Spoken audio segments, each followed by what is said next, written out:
Está no ar. Gente que Fala. O melhor programa de debates do rádio brasileiro. Gente que Fala. Tem texto e direção geral do jornalista Fausto Camunho. Gente que Fala. Reúne de segunda a sexta-feira formadores de opinião para discutir as principais notícias do dia. Gente que Fala. Tem o selo de qualidade APCOM. Olá, olá, boa tarde. O programa Gente que Fala está no ar. Estamos começando ao vivo aqui pela Rádio 365, a sua rádio de todos os dias. Nossa transmissão também pela OTV, a TV da internet e pelas redes sociais.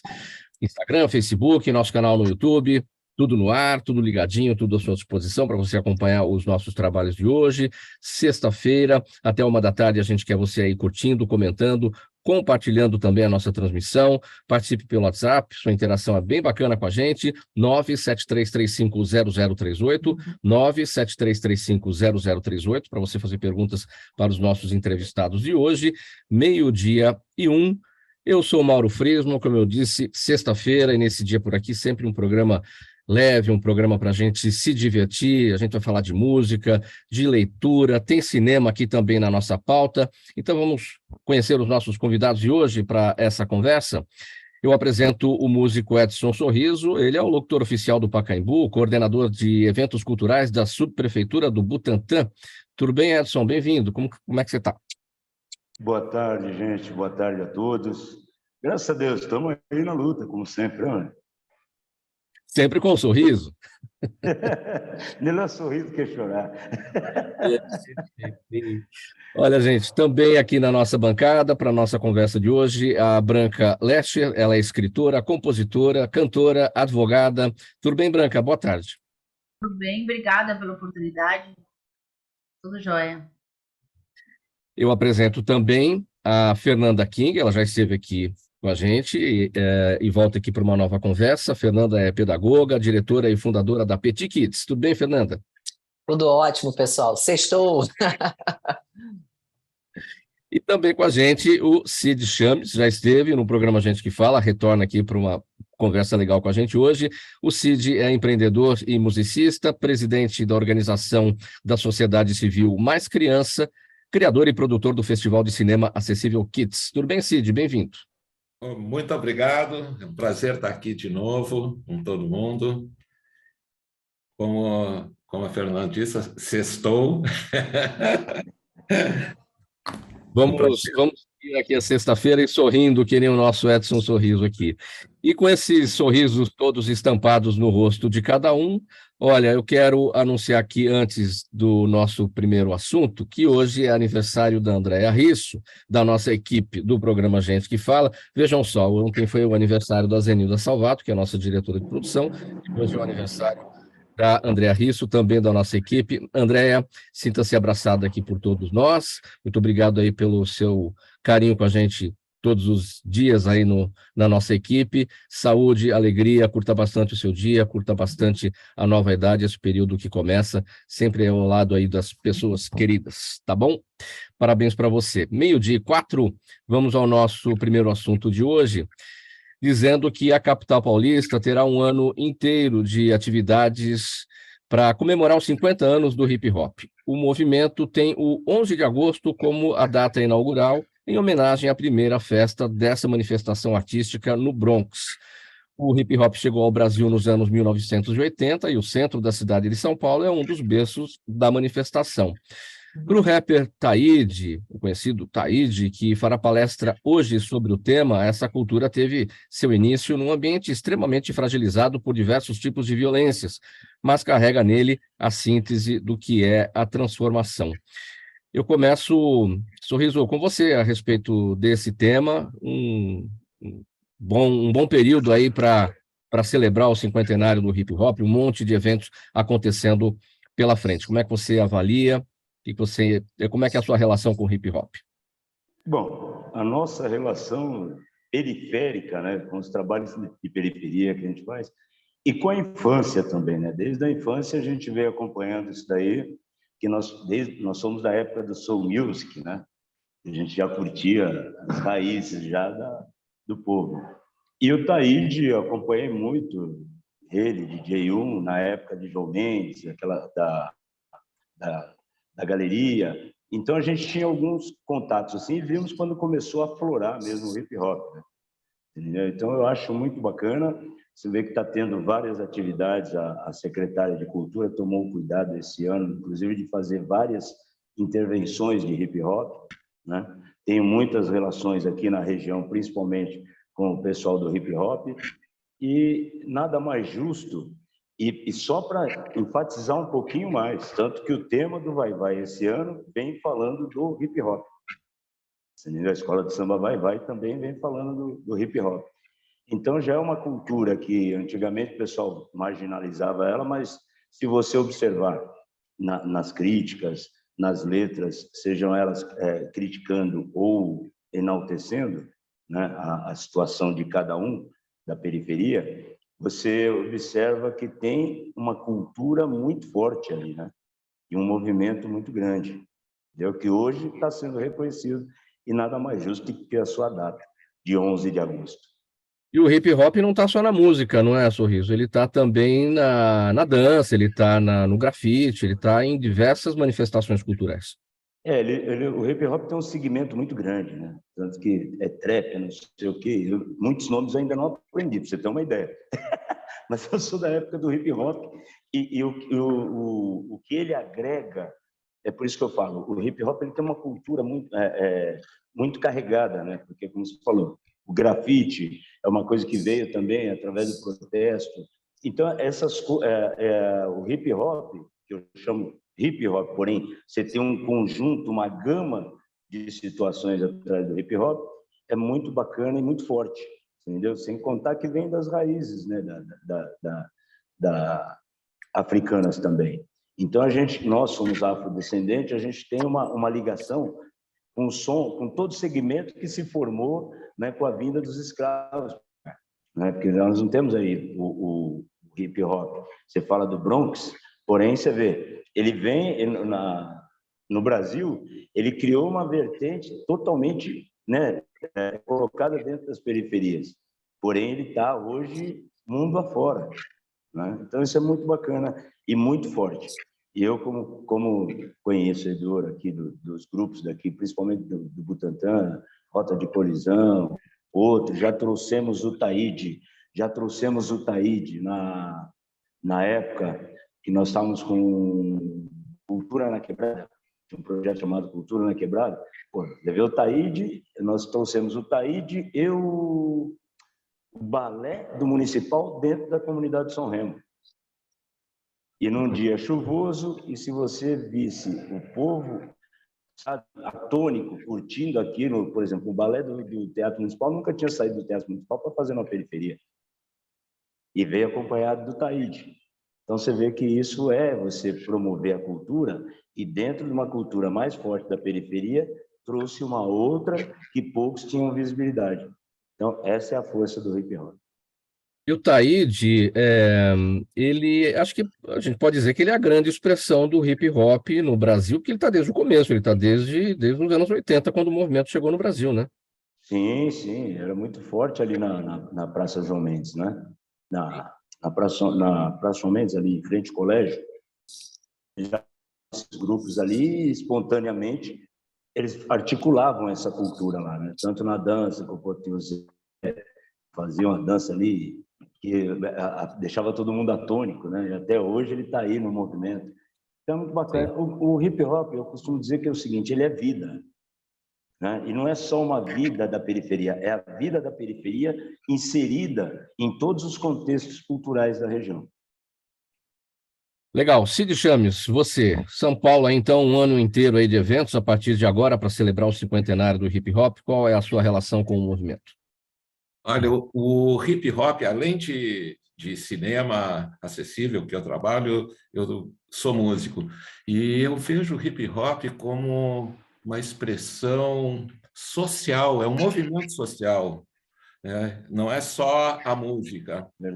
E eu acho que isso mexe muito e cada vez mais, principalmente agora, nesse momento, a população está percebendo isso, né, como movimento social. Ele existe já há 40 anos, a gente já pode falar que são os 40 anos que o hip hop está presente na nossa cultura, mas está tendo uma visibilidade como um movimento social de fato, agora, né, de pouco tempo para cá. Né? E esse reconhecimento é fundamental, não só como no hip hop, como todas outras expressões artísticas e sociais aqui do nosso país. Isso é muito legal, e tem hip hop há muito tempo da melhor qualidade aqui no Brasil. A gente vê nos filmes os rappers, né, americanos, e tem aquela ideia que é lá, não, mas aqui tem muita coisa muito boa e tá presente nos movimentos, e é isso aí. É um movimento, né, Nessa, é um movimento para todas as idades. Não acontece isso com todos os movimentos, né? Ou os mais jovens ou os mais velhos, o hip hop é diferente. Eu não entendi. Eu acho que ele é abrangente, ele não é diferente nas camadas etárias. Ele é presente em todas as camadas, ele vai permeando todo mundo. Música boa é música boa. Branca Leste, fala, Sorriso, você ia complementar? Só um cumprimentozinho, muito importante, exatamente como ele atua muito do lado social, né? Isso é fundamental, quer dizer, não traz só aquela cultura, só a musicalidade, ele traz o lado social de cada lugar, e ele está intrínseco, né, em todos, independente da vertente que você segue. Por exemplo, no meu caso, o samba, você vê que ele está dentro do samba, que todo mundo curte na periferia. Então, é muito bacana isso, é muito forte. Branca Leste, seu entendimento, sua percepção sobre o hip hop? Então, eu sou meio uma judia branquela, assim, com pouquíssimo contato com hip hop, mas uma coisa muito curiosa que me aconteceu há pouco tempo, eu faço uma academia e tem um professor de hip hop, e ele fica ensaiando as aulas, e eu fico completamente fascinada pela dança, porque é incrível, parece que ele tá voando, né? Não parece que ele tá dançando, né? O corpo dele parece uma pluma, assim, é muito bonito de ver. Eu acho eu penso em hip hop, não penso nem na música, penso na dança até por conta dele, né? E eu achei curioso isso do dia 11 de agosto, dia do advogado 11 de agosto, né? Do trote. Achei curioso, assim, que a data, quando eu vi 11 de agosto, eu falei, nossa, que engraçado, hoje é o dia dos advogados, né? Do Largo São Francisco, e você falou que eles estão ali dançando, né? Tá todo mundo junto. É isso.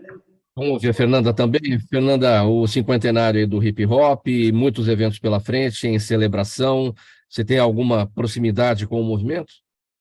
Bastante. Sempre curti muito. Acabei de voltar da Europa e, curiosamente, em Portugal está se ouvindo muito trap, porque a gente anda de transporte público, de Uber, enfim. E nas rádios você escuta muita música brasileira, inclusive essa galera jovem que está fazendo trap agora. E acho que dá para perceber que eu sou carioca, né?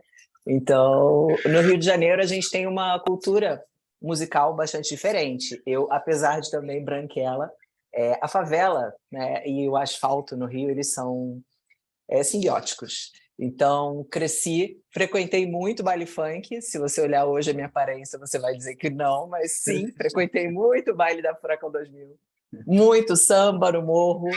Então, vim morar em São Paulo só em 2007. E até lá, morei no Rio e vivi muito todas as culturas. Porque eu acho que assim como o hip hop, o funk, o samba, todos já foram ritmos uma vez marginalizados inicialmente e depois aceitos pela sociedade.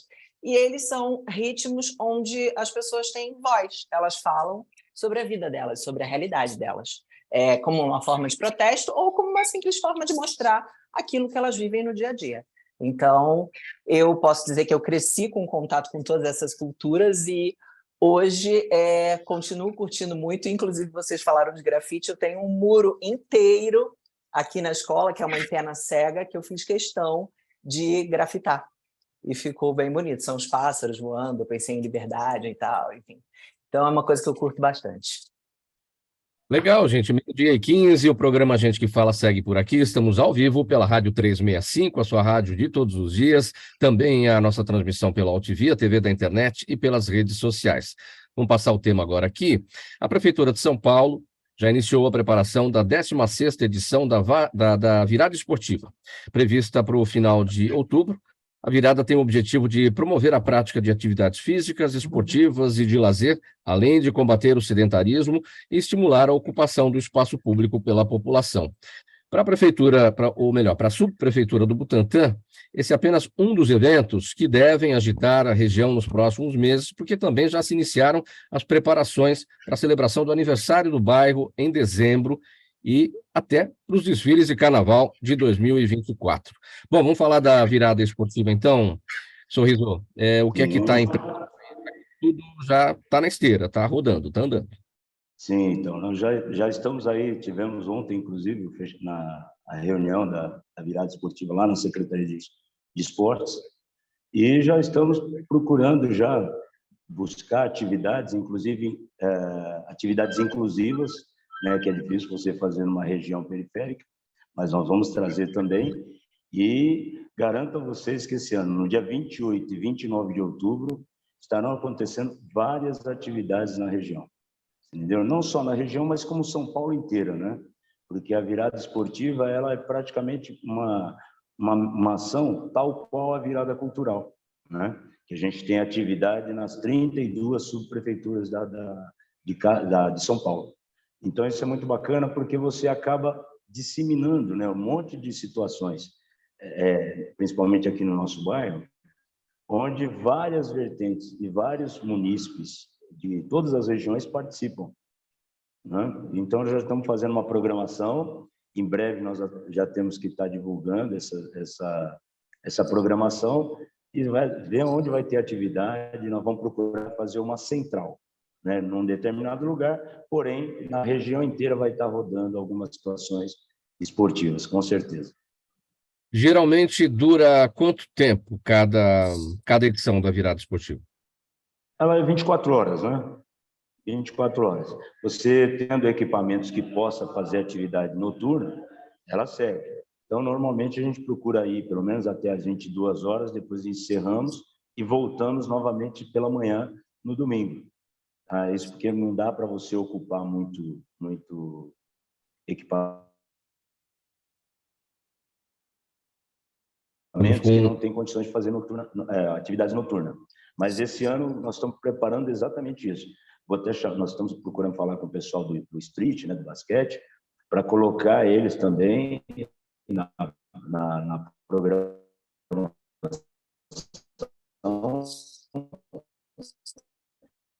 E a gente fazer uma coisa geralzona, isso vai ficar bacana. A ideia é ótima. Bom, a gente está com um problema na sua conexão, está com um travamento aí do seu áudio, da sua imagem. Opa. Eu vou te fazer uma pergunta. Se continuar assim, aí eu vou te pedir, a gente faz um combinado aqui. Você sai da conexão e volta de novo. Mas vamos tentar, vou te fazer mais uma pergunta aqui, porque a gente tem a 16ª edição da virada esportiva, não é pouca coisa. E para você tornar uma coisa, fazer aquilo virar tradição, é porque o negócio está muito bem pensado para superar desafios ano a ano e cativar o público, né? Então, como é que é esse desafio de a cada ano você elaborar uma novidade para poder trazer o público sempre? 16 vezes, já é a 16ª edição. Sim. Bom, nós procuramos sempre seguir o escopo que a prefeitura em si determina, né? Então, o prefeito, Ricardo Nunes, também fez uma remodelação, ele exige que todos participem, né? E o secretário de esportes vem embalando mais atividades, criando mais situações esportivas que a própria secretaria possa trazer para a periferia. E isso é importante, porque nós, enquanto subprefeitura, a gente nós não temos um descritivo geral com todos os eventos que a gente pode fazer. A gente busca realizar, além do que a secretaria determina, a gente busca realizar mais atividades que a gente possa engrossar a virada esportiva aqui na região. entendeu? Então, a gente procura sempre, mas de toda forma, sempre seguindo um descritivo. Edson, eu falei aqui, destaquei na nossa nota, o aniversário também do bairro do Butantã, Zona Oeste aqui da capital, e isso vai acontecer em dezembro. O que é que já está sendo pensado ou ainda é cedo? Não, não, cedo não, já estamos atrasados, aliás, né? Mas para você ter uma ideia, ontem nós começamos a descrever um roteiro e já estamos fazendo os contatos necessários aí, porque o aniversário do Butantã ele é uma data que mexe com todos, porém todos estão em festa praticamente, né? Ele acontece no dia 16 de dezembro, né? Então é uma data difícil você trabalhar se você não programar ela antes, mas já estamos programando o aniversário, já fazendo um roteiro e também em breve, se Deus quiser, a gente já vai começar a definir o que teremos esse ano. Tá. Para quem não é do Butantã, mas sabe da importância do bairro, tantos equipamentos aí disponíveis da prefeitura, do estado também, temos o Instituto Butantã aí presente, enfim, e o bairro é bastante até falado, acho que muitas vezes até pela presença do Instituto Butantã por aí. Qual é o tamanho da população? Qual é o tamanho, a extensão territorial do bairro? Você tem isso? Você tem essas informações? Hoje a população em si eu não tenho. Mas olha, eu te garanto que são 5 distritos, né? 5 distritos que cresceram assim enormemente. Você mencionou o Instituto Butantã, e eu só para destacar um ponto. O Butantã tem sua data de aniversário exatamente na fundação do Instituto Butantã, que foi em 1900. Então, daí os 123 anos do Butantã, né? Então, você vê, a população hoje aqui é muito grande. Eu acredito que passe uns 50 milhões de pessoas por aí. Então, por quê? Porque teve um crescimento, uma expansão muito grande. Nós fazemos a divisa com 3 municípios, né? Então, você vê o tamanho e a proporção desses condomínios que estão vindo aí hoje. Tá um negócio muito gigante. Então, a gente procura centrar procuramos firmar, né, uma festa num local que todos viessem, que todos tivessem acesso.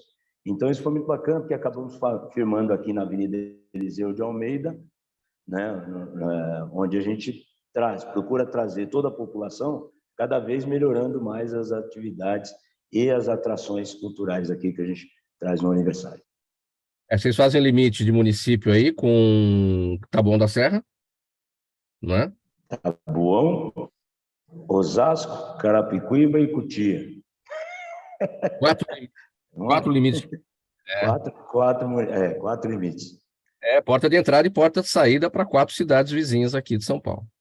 Você entendeu? Então, quer dizer, ele por isso que tem, além de ter ele teve uma expansão muito grande, tem uma população muito grande, ainda tem o povo que vem e vai, que passa aqui todo dia, os que vêm para cá para trabalhar, né? Porque o bairro é muito diverso, né? Muito bem. Então, dá para colocar alguma data aí já para algum evento específico? Ainda não. Está tudo em preparo, né? Está tudo em andamento aí para as coisas acontecerem, mas não dá ainda para dizer o que vai acontecer em cada dia, em cada momento. Sim, nós temos a virada esportiva, que é a primeira que vem, 28 e 29. Né? Fora isso, nós estamos tendo umas atividades aqui que a Secretaria de Cultura tem mandado para várias periferias, várias regiões de São Paulo, que é a Praça de Cultura, né? Que vai acontecer no próximo final de semana, lá no Jardim São Jorge. E nós temos a preparação do aniversário que vai acontecer no dia 17 de dezembro, tá? Porém, nós talvez tenhamos uma programação no mês de dezembro,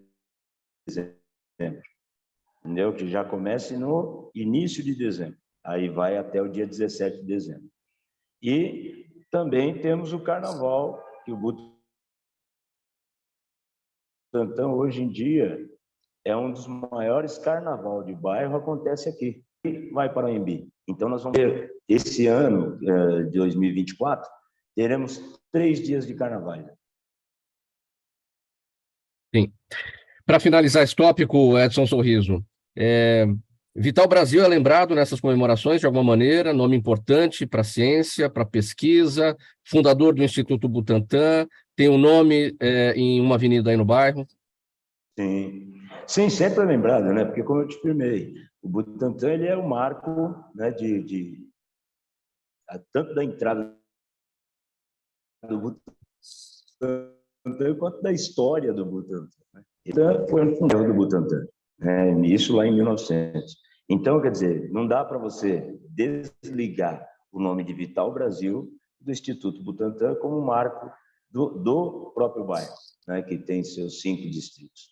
Ele é a marca que todo mundo carrega. Você vai lá fora, todo mundo sabe, todo mundo conhece o Instituto Butantã, todo mundo sabe que é um dos maiores institutos que, em termos de epidemiologia, essas coisas todas. Então já tem, né? A história carrega isso, não tem para onde você tirar. A história do bairro já carrega isso, é Vital Brasil Instituto Butantã.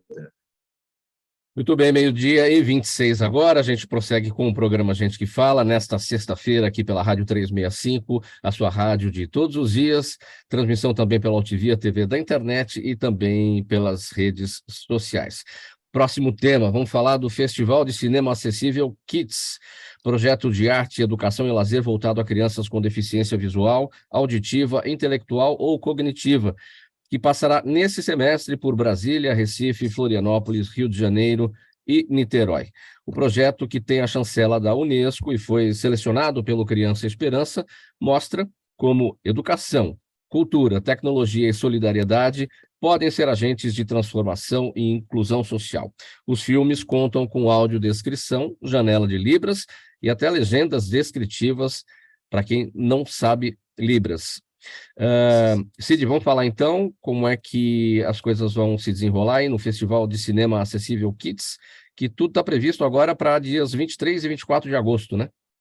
Isso, começa em agosto a circulação nacional do segundo semestre. No primeiro semestre, a gente teve em São Paulo, e São Paulo, quando começou a circulação pelo Criança Esperança, tivemos em São Paulo 4 vezes e sempre nos recebeu muito, foi uma recepção muito acolhedora por parte das secretarias municipais, estaduais, os parceiros que a gente firmou em São Paulo, e muito legal, foi uma circulação a mais que não estava previsto no projeto em São Paulo.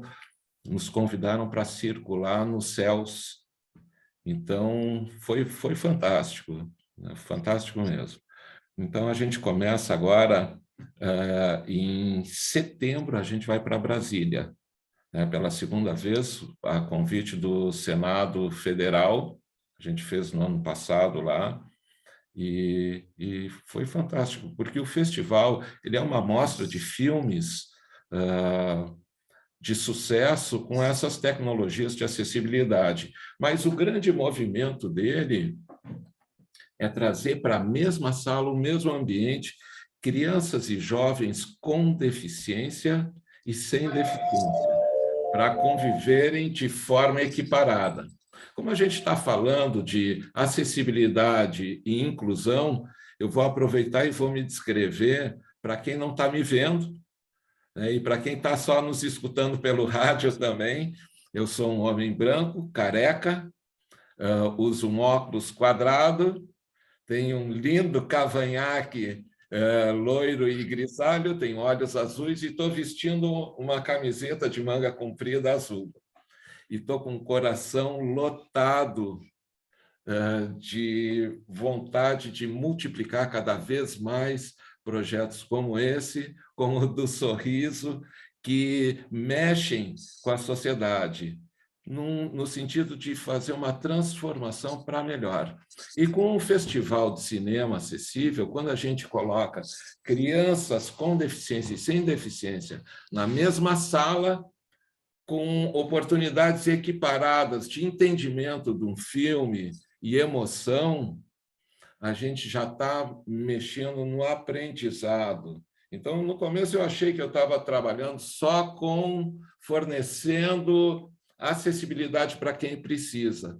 E depois eu fui percebendo, com a ação continuando e fazendo, porque eu trabalho com isso desde 2009, que a gente está trabalhando com educação inclusiva, está trabalhando com cultura acessível. É um movimento muito maior do que simplesmente gerar acessibilidade de conteúdo, que eu achei que era o início de tudo, eu achei que era isso, porque eu percebi que tinha pouquíssimo conteúdo acessível, e eu achei que eu tinha que fazer alguma coisa. E essa edição Kids, ela tem uma curiosidade do início da construção desse projeto, que primeiro eu fiz uma mostra com 8 filmes nacionais adultos, e numa das sessões meu filho não pôde assistir, porque era o filme O Tempo e o Vento, e era impróprio para uma criança na época de 8 anos. E ele olhou para mim, eu já militando, né? Porque a gente, quando trabalha com acessibilidade e inclusão, a gente milita. Depois que tu começa, não tem como parar, né? Tu começa a ver os resultados e percebe que não tem como andar para trás. E o meu filho olhou para mim e disse: pai, tu está me excluindo. Eu achando que eu estou fazendo um grande trabalho de inclusão e o meu filho me bate de frente. E na volta para casa, isso foi no Festival de Cinema de Gramado, e na volta para casa, conversando com os parceiros que tinham ido para fazer o trabalho com a gente, um casal de pessoas com deficiência visual, ele perguntou para o Rafael, esse que estava com a gente, disse: Rafa, tem criança cega que tem pai vidente? Ele disse: tem. E tem ao contrário também? Tem. Por que, Davi? Ele disse: porque o meu projeto é Festival de Cinema Acessível Kids. E já saiu falando os filmes, e eu estava dirigindo, e o Rafa, no banco de trás, junto com o Davi, meu filho, disse: Cid, tu está prestando atenção nisso? Tem que fazer um projeto. E eu prestei atenção, escrevi, e aí começou uma transformação, porque trabalhar com esses conceitos de inclusão, diversidade, do tudo para todos e todas na infância, com certeza vai nos garantir uma sociedade aqui na frente melhor do que a nossa turma, né? De nós que estamos aqui presentes, porque é muito rápido. A criança, até agora, em março, quando a gente esteve em São Paulo, fizemos numa sessão no Kinoplex, 2 sessões simultâneas. A primeira turma que chegou foi de uma escola bilíngue. Então, chegou uma turma de crianças surdas, e logo em seguida chegou uma escola de crianças do ensino convencional. E os meninos e meninas dessa escola bilíngue, dos surdos, pediram para falar com essa outra turma. E isso nos prova que a criança é muito mais rápido. E daí a gente perguntou para as professoras, eles querem conversar, podemos promover esse encontro no saguão do cinema? E elas, claro, e eles já começaram, e as crianças que não entendem, não falam Libras, só na tentativa de se comunicar, disseram para a gente assim: eu entendi o que ele falou, ele perguntou se eu estava, isso para uma menina, se eu estava ficando com o fulano, e eu disse para ele que não. Então, é rápido, né? A criança não tem aquele preconceito, aquele medo de: será que eu estou fazendo certo? Né? Já vai direto, tenta se comunicar, e eu acho que isso o festival promove.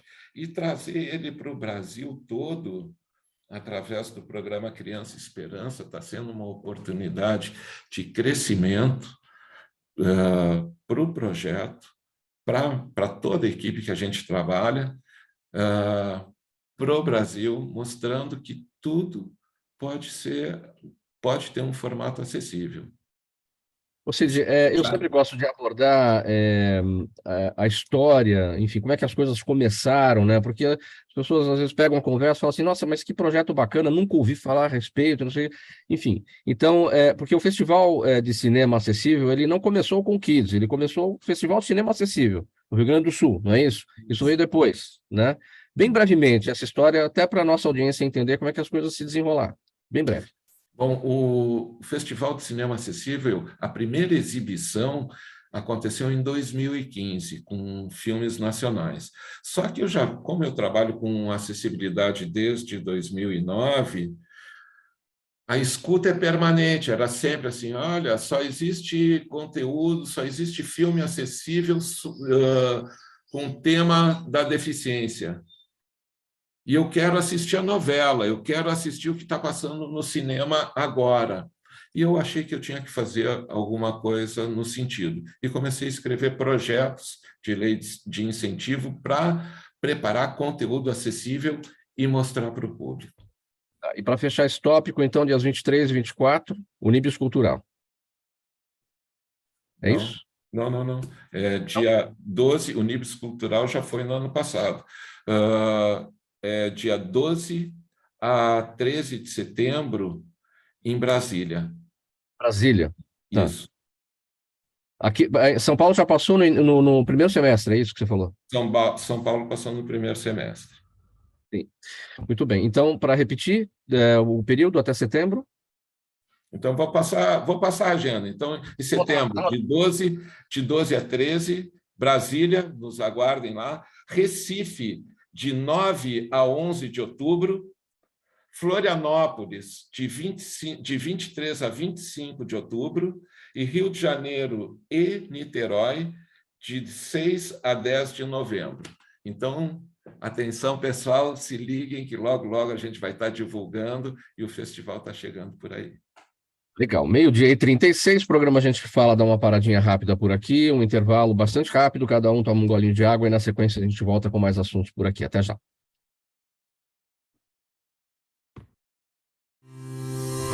Toda ação estratégica de sucesso tem um componente fundamental: um instituto de pesquisas ético, rápido e preciso.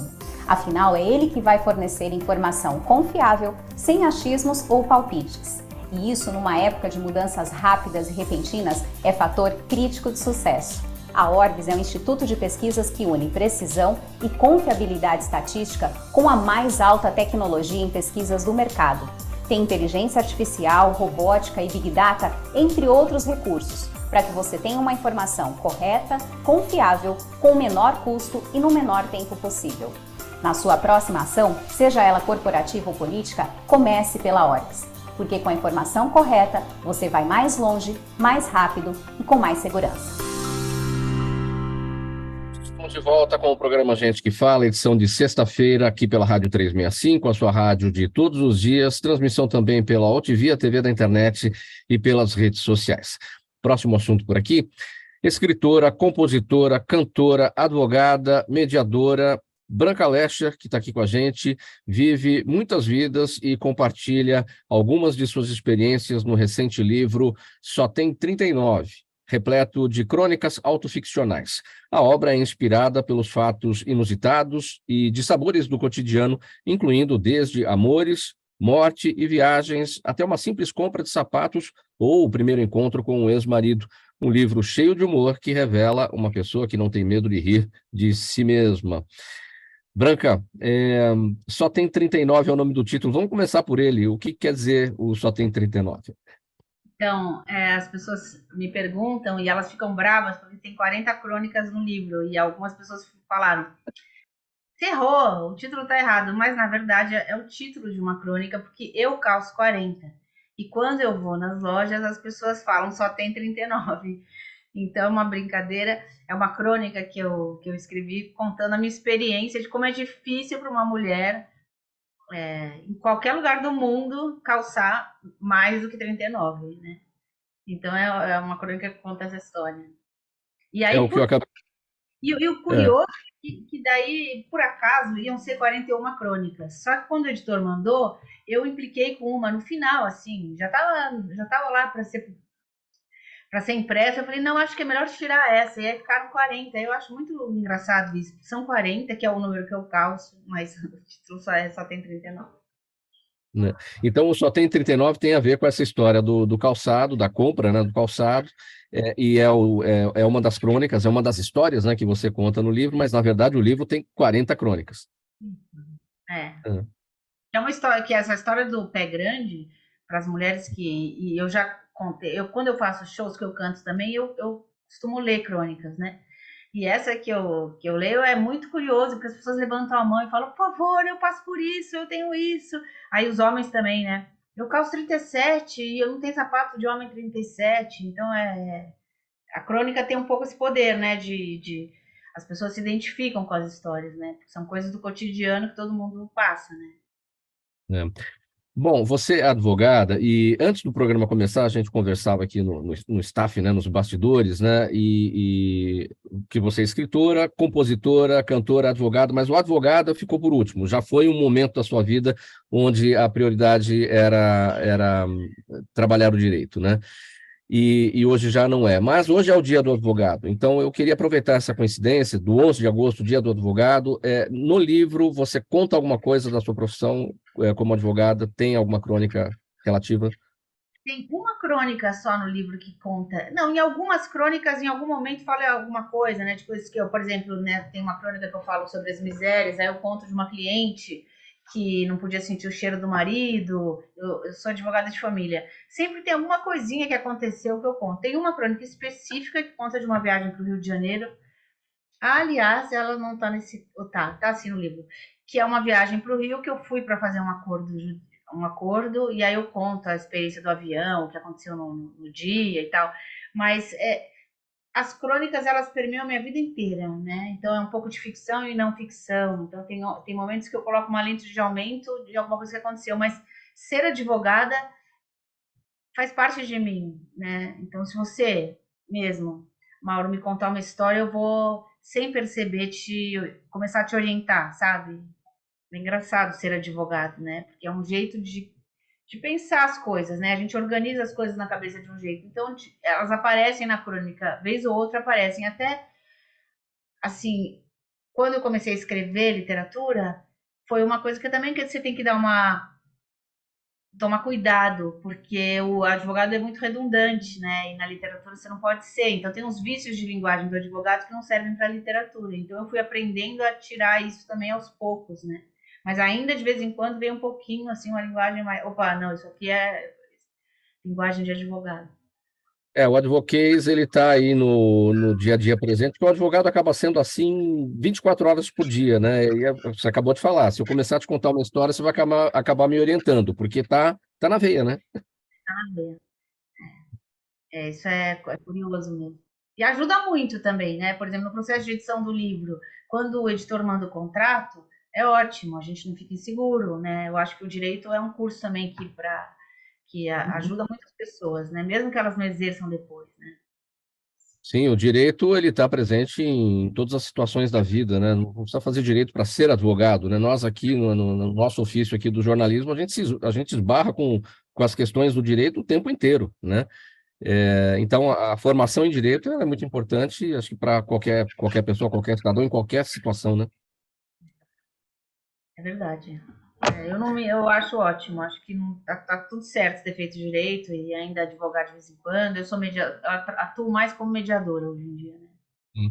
Agora, eu destaquei aqui que o livro é repleto de crônicas autoficcionais. Eu entendi aqui por autoficcionais uma coisa mais para autobiografia mesmo, mas não. Então, ali você tem coisas que são ficção e coisas que não são realmente da sua biografia. Porque a crônica é uma percepção do cotidiano, né? Ela está próxima da poesia também, é uma síntese do que você viveu, de uma coisa aparentemente banal, mas que você faz aquilo uma coisa engraçada, divertida e tal. Então tem coisas que eu vivi, tem coisas que não tem tanta graça como elas estão colocadas aqui, porque eu dei uma exagerada, entendeu?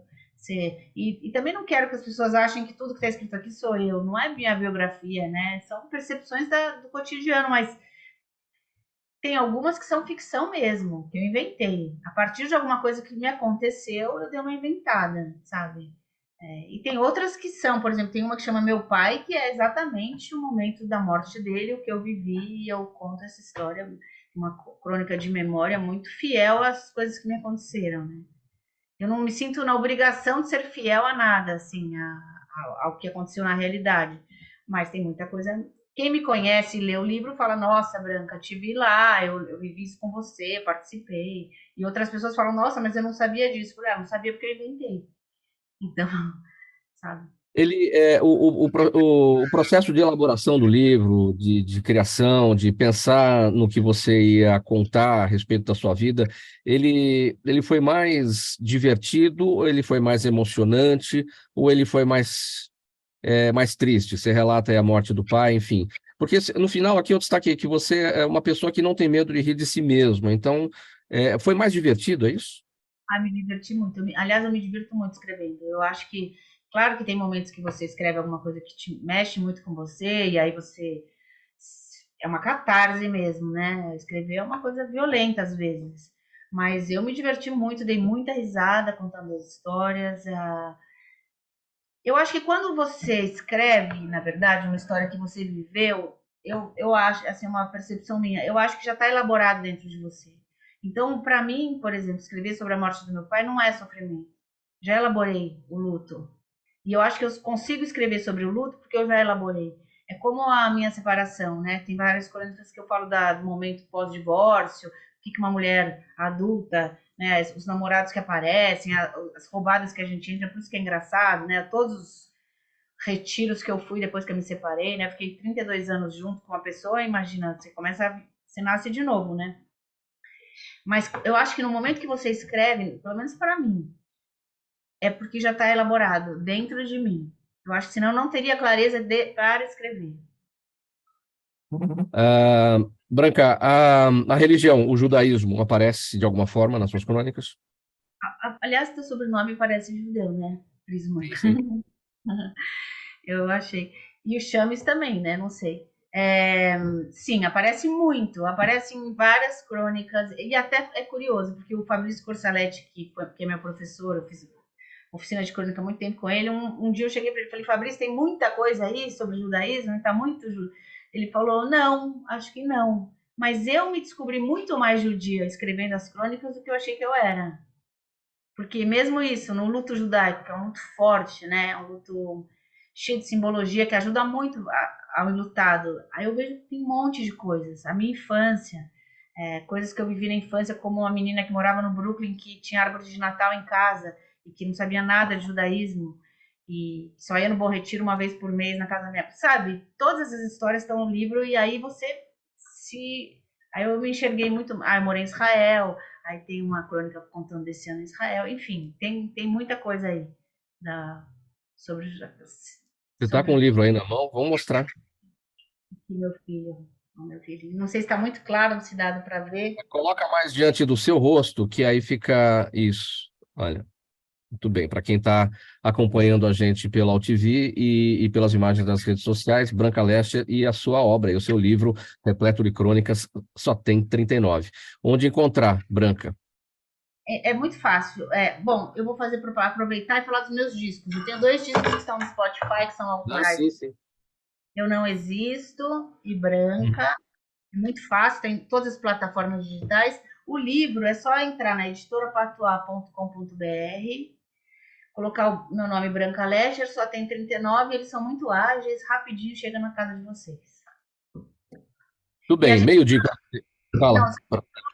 Uma coisa, no dia 26 de agosto vai ter um lançamento no Rio de Janeiro, no Acaso Cultural, na Rua Vicente de Souza 16, em Botafogo. Eu também sou um pouco carioca, Fernanda.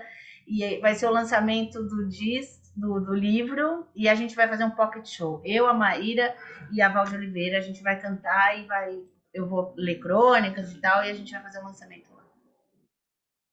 Muito bom, 11 minutos para 1 da tarde agora. Vamos falar agora sobre um outro assunto aqui no programa Gente que Fala. Olha, gente, incentivando desde cedo o gosto pela leitura e a paixão por escrever e criar histórias, a escola Petit Kids, aqui de São Paulo, vai transformar seus alunos em autores de livros de verdade. Olha só, as crianças irão escrever e ilustrar seus próprios livros durante as aulas e seus desenhos ganharão vida num game personalizado. Até mesmo os alunos que ainda não escrevem vão participar, ditando as suas histórias para uma inteligência artificial que vai transcrever os textos todos. E o encerramento do projeto será um evento de autógrafos dessas obras. Que legal isso, Fernanda. Vamos contar isso para a nossa audiência. Como é que começa? Como é que participa? Bom, pessoal, Aqui a gente chama Petit Kids Cultural Center, porque eu acredito que a criança, na primeira infância, a gente trabalha com crianças bem pequenas mesmo, tá? De 0 a 6 anos, a educação infantil. Ela tem que ser preparada para o mundo, muito mais do que ler e escrever, que normalmente é a preocupação dos pais, né? Essa criança, ela tem que ter cultura. Tudo que foi falado aqui, né? O Edson falando aí da importância do esporte, o Cid falando da importância da inclusão, a gente acredita muito aqui nisso, a gente apoia muitos projetos nesse sentido e trabalhamos com inclusão, porque dessa maneira, como o Cid bem falou, você cria seres humanos com muito mais empatia. Então a gente tem aula de capoeira, a gente tem aula de culinária, a gente faz todo esse preparo na educação infantil, mas a gente sabe que os pais querem ver aquela criança saindo daqui já com preparo da leitura e da escrita. E esse ano, coincidentemente, aí, muito parecido com a história da Branca, ela falou 40, esse ano foi o ano que eu fiz 40 anos, perdi meu pai também, e resolvi eu escrever o meu primeiro livro, não está lançado ainda, está na editora, em cima de uma história difícil que eu vivi quando a minha filha era pequena, como Branca também bem disse, depois que a gente elabora, a gente consegue escrever. E aí eu pensei, por que não as crianças também começarem a tomar esse gosto por escreverem um livro, por contarem as suas histórias. Às vezes elas estão precisando soltar alguma coisa que está presa lá dentro e é através do desenho que essa criança consegue se expressar. Então, a gente vai fazer com que elas desenhem, com que elas falem o que elas querem contar aí nessas histórias e, como o Mauro disse, uma inteligência artificial, um programa transcreve e transforma isso num livro digital e também impresso. Aí, se os pais quiserem ficar com essa recordação, que eu acho que é uma recordação maravilhosa para o resto da vida. Então, essa é a nossa preocupação. Além de trabalhar um preparo de uma alfabetização, de um letramento, é trabalhar a inclusão, é trabalhar a cultura, é trabalhar o esporte, porque eu acredito que educação, cultura e esporte é o que muda a vida do ser humano e é o que realmente consegue transformar a sociedade. E se cada um fizer um pouquinho, como todos aqui estão fazendo, Cid, esse trabalho maravilhoso, eu quero muito conhecer também Edson, Branca, vou querer ver teu livro, se der vou lá no Rio, inclusive no seu coquetel de lançamento, adoro. Acho que se cada um fizer a sua parte, como todos apresentaram aqui um trabalho muito bonito, a gente vai conseguindo melhorar a sociedade, como o Cid falou, pouco a pouco, principalmente com as crianças. Eu acho que foi por isso que eu escolhi trabalhar com educação infantil, por esse poder da gente, aos poucos, conseguir transformar a nossa sociedade. Em último caso, não é, Fernanda, não é esse o objetivo, mas tomara que chegue lá, né, que a partir desse trabalho surjam novos autores, né? Sim, sim. A gente trabalha na infância o esporte para apresentar. A criança faz um judô, faz um balé, faz uma capoeira e ela vê ali o que ela pode tomar gosto. A gente vê na aula de música, às vezes você percebe que tem uma criança ali com um dom já de nascença. Você fala, nossa, ela é acima da média. Se ela gostar, ela pode se profissionalizar mais para frente. A criança ela tem que ser apresentada a toda a cultura, a todo o esporte, a tudo que for possível, até porque tem habilidade que se a gente não adquirir na primeira infância para pegar depois de adulto, né? Nadar, andar de bicicleta, se puder ser pequenininho, se a gente puder ter esse contato na primeira infância, um tanto melhor do que tentar aprender depois de adulto, né? É muito mais difícil, porque o nosso corpo ele já está ali mais enrijecido. De 0 a 3 e de 0 a 7, você tem uma plasticidade neuronal e física que depois a gente, infelizmente, né, vai perdendo. Então, a gente aqui apresenta um pouco de tudo para essas crianças e, quem sabe, né, Mauro, algumas tomando gosto pela leitura se tornem autores ou que, pelo menos, a gente consiga que o Brasil tenha mais leitores, porque o nosso índice aqui de analfabetismo, de crianças com atraso, especialmente aí pós-pandemia, tanto que o governo federal lançou um programa para tentar reverter essa questão, que a gente tem crianças aí hoje no 3º ano do fundamental que ainda não sabem ler e escrever. Então, aqui, pelo menos no nosso núcleo, a gente vai fazendo a nossa parte para que essas crianças sejam bem alfabetizadas e, com isso, elas não desistam da escola. Porque se ela não se alfabetiza no momento certo, tudo fica chato, porque ela não entende. Ela não consegue entender as outras matérias se ela não tem uma boa formação na alfabetização. Muitas crianças atrasadas que não sabem ler, não sabem escrever, e outras que sabem ler, sabem escrever, mas não conseguem Não interpretar. interpretam. É a realidade do Brasil, infelizmente. Bom, Fernanda, a Escola Petit Kids, então, vai desenvolver tudo isso. Eu destaquei aqui que o encerramento do projeto vai ser com um evento de autógrafos dessas obras todas. A previsão para isso Sim. acontecer, o final de tudo, o grande finale. Nós vamos trabalhar todo o semestre. A gente vai começar em setembro e vai fazer a tarde de autógrafos em dezembro. Aí vou convidar a Branca de volta para a tarde de autógrafos, onde eles vão lançar os livros e autografar do jeitinho deles, né? Escrevendo ali o próprio nome, entregar para a família, fazer foto. Enfim, como eu falei, eu acho que é uma recordação para o resto da vida que não tem preço. Bom, gente, perguntas aqui da nossa audiência, 5 minutos, então muita brevidade, poucos segundos aí para a resposta de cada um. Edson Sorriso, o Rodrigo Monteiro está no Facebook e ele quer saber se existe alguma previsão para que o Pacaembu volte a ter jogos de futebol. Opa! Assim me passaram e eu estou repassando a todos. 25 de janeiro de 2024, o Pacaembu será reinaugurado com a final da Copinha. Com o final da Copinha, tradicionalmente, neste dia 25 de janeiro, sempre, né? Então, já agora em 2020. E nós estaremos lá, se Deus quiser.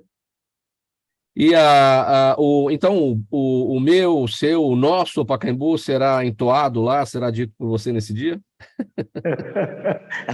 Assim eu espero, saudade.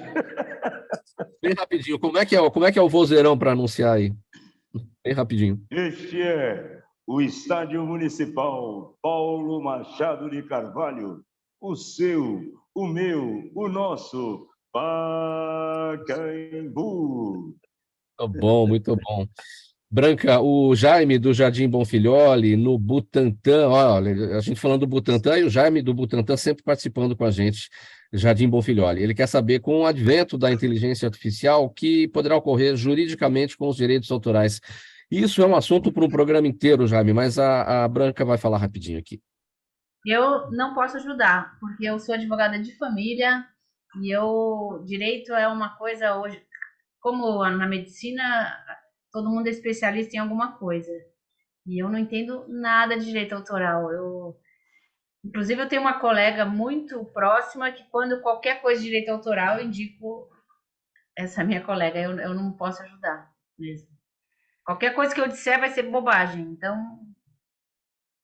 Mas a gente, muito provavelmente, a gente vai tratar disso, vamos até conversar aqui com a produção sobre esses temas que estão preocupando muita gente, o uso da inteligência artificial na questão da preservação dos direitos autorais, dos autores, né, de dubladores, aqueles que usam a voz para trabalhar, enfim, tem muitas profissões que estão aí num limbo aí com a questão da inteligência artificial por conta dos direitos autorais. Bom, pergunta aqui para a Fernanda,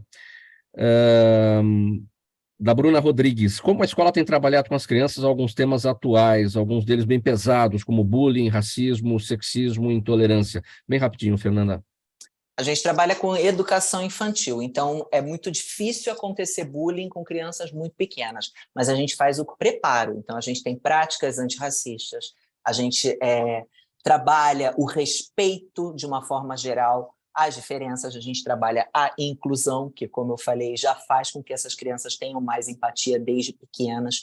Então, hoje a gente tem aqui uma comunidade muito bem envolvida com os familiares e as crianças que entendem que as diferenças são parte da nossa vida e devem ser respeitadas. E, Cid, bem rapidinho também, Juliana Rocha no Instagram, quer saber como é que você seleciona os filmes que serão exibidos no festival? Quais são os critérios? Bem rapidinho. Para os títulos adultos, eu contratei uma curadoria com críticos de cinema. E para a edição Kids, a primeira edição foi o Davi que escolheu. Eu submeti a associações, né, de pessoas com deficiência e a resposta foi unânime, 100% legítimo de criança para criança. Então, e agora é pela escuta do público. Gostaria de... Nunca entendi o filme Harry Potter. Daí entrou Harry Potter na lista de filmes a ser tornar acessível. Faltando um minuto para 13h, vamos colocar um ponto final nessa edição do programa Gente que Fala de sexta-feira. Foi muito boa a nossa conversa aqui, o agradecimento a todos que participaram com a gente. Edson Sorriso, músico, ele é o locutor oficial do Pacaembu, coordenador de eventos culturais da Subprefeitura do Butantã, Branca Lescher, escritora, compositora, cantora e advogada, a pedagoga Fernanda King, diretora e fundadora da Petit Kids, e o Cid Chames, empreendedor, musicista, presidente da organização da Sociedade Civil Mais Criança, também criador e produtor do Festival de Cinema Acessível Kids. Programa Gente que Fala, sempre realização da ABECOM, apresentação minha, Mauro Friesman, pauta e redação do Pedro Schiavon, Zenilda Salvato, nossa diretora de produção, jornalista Fausto Camunha, nosso diretor-geral, você aí do outro lado, ouvinte, você espectador, sempre a razão da nossa presença aqui todos os dias. A gente se despede por aqui, anunciando que o Lucas Neto está chegando com o programa O Melhor para a Melhor Idade, para alegrar aí o seu início de tarde, alegrar toda a audiência aqui pela Rádio 365. A gente deseja um bom final de semana para todo mundo, um excelente Dia dos Pais, agora no domingo. Troquem muitos presentes, muitos abraços, muitas carícias, muitas palavras de amor aí com os seus pais, aqueles que, evidentemente, ainda os têm. E a gente volta a se falar na segunda-feira aqui pela Rádio 365, pela OTV e também pelas redes sociais. 1h, 1 minuto. Tchau e até segunda-feira.